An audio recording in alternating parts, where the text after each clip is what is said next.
Federal investigation determined that an in-flight fire led to the deadly plane crash. 10 Tampa Bay News reporter Angelicia Bruton breaks down the report, highlighting critical contributing factors that led up to the crash and what the city is now doing to prevent this from happening again. A report from the National Transportation Safety Board reveals that the aircraft was on fire in the sky while the pilot was looking for an airport.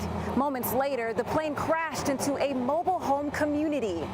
And there's nothing worse in the air than a fire. The NTSB says the most likely cause of the in-flight fire was fuel leaking from a slightly loose hose that ignited.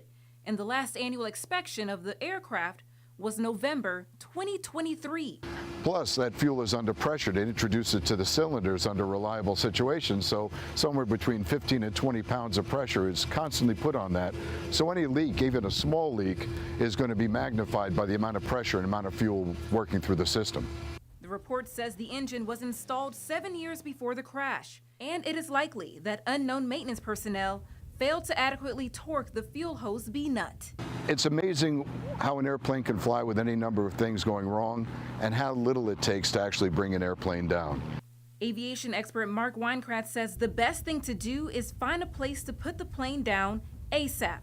But the NTSB report says the pilot had trouble locating the airport and planned to land at the Clearwater Executive Airport.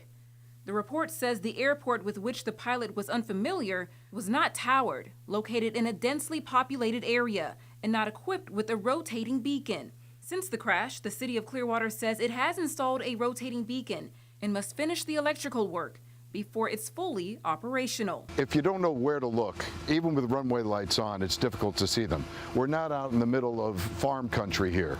There's any number of distractions all around the airport. Angelicia Bruton, 10 Tampa Bay News.